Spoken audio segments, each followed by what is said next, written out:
hangar buzzed with quiet excitement. Soldiers stood in crisp formation, unsure why the mess hall had been polished to a shine or why media crews were setting up discreetly in the corner. Then it happened. A black SUV rolled up, doors opened, and out stepped Donald J. Trump. No one had expected it.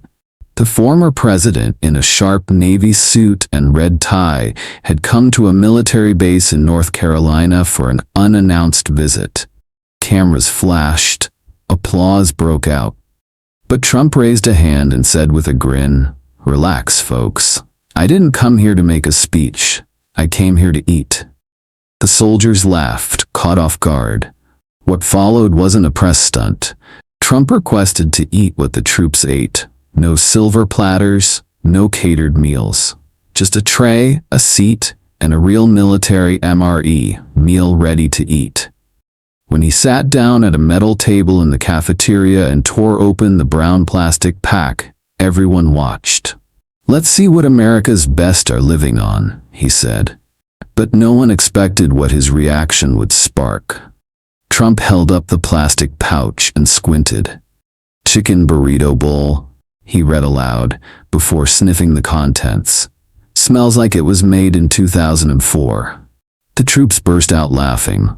He peeled back the packaging, poked it with his spoon, and said, "This looks like something you'd find in a gas station, in another country." Again, laughter. But he wasn't mocking the troops. He was bonding with them, joking in his classic off-the-cuff style.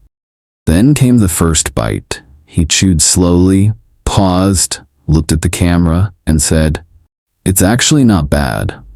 Everyone laughed again, but it wasn't just amusement anymore. There was surprise, respect. He was actually eating it, not pretending. No aides rushed in with backup food. He kept going, even trying the crackers and cheese spread, making a face like he'd just tasted glue. "Who made this cheese?" he asked. "This belongs in a museum." But then he got quiet. Holding up the tray, he said, "You eat this every day. You serve, sacrifice, and still smile, and for that you deserve more than thanks. You deserve a hot, home-cooked meal every day." That moment shifted the room. After the meal, Trump didn't rush off for a photo op. He stayed. He asked the soldiers what they liked, what they didn't, what kept them going. One young woman, Private Daniels, spoke up. "Sir, it's not the food, it's the mission. It's knowing someone cares." Trump nodded. "That's powerful. And today I do care. I came here because people forget. Freedom isn't free. It's paid for with sacrifice. Yours." An older sergeant approached and handed him a keepsake, a patch from a fallen brother. "He would have laughed at your reaction to the cheese," he said. Trump took it, visibly moved, and replied, "Then I'll never forget this lunch."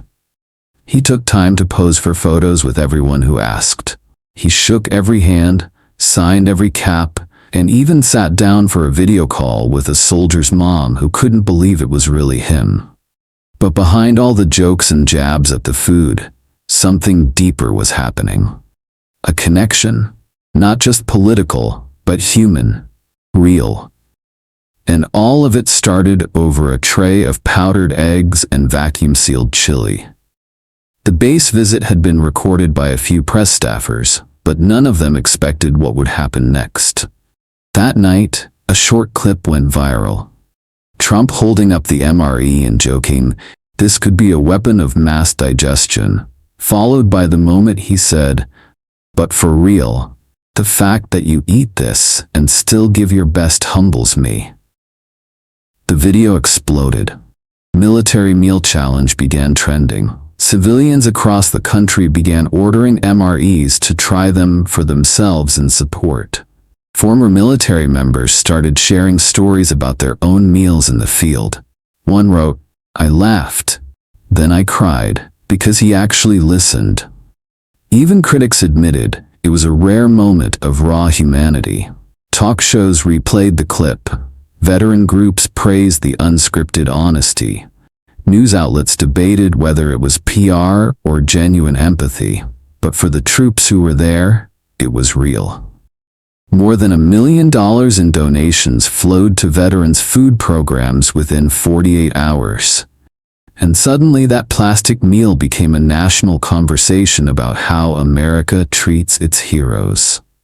A week later, Trump held a press conference. But instead of standing behind a podium, he stood in front of a long table lined with hot meals: steak, mashed potatoes, fresh rolls. "These are for the troops," he said.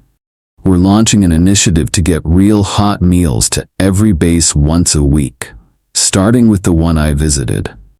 He announced partnerships with veteran-run catering businesses and organizations that pledged to support the cause. Then he held up a sealed brown MRE pack and said, "This changed me. It reminded me who keeps this country going and what they deserve." Naomi, the same soldier who spoke during the visit, appeared via video and said, "That lunch gave us something rare: laughter and dignity." The campaign didn't just end with meals. It sparked upgrades in base kitchens and even pushed legislation to improve military nutrition programs. And Trump? He kept the patch the sergeant gave him. It now sits framed in his office. Because sometimes it's not a rally or speech that moves people. It's a moment, a meal, a bite of something real.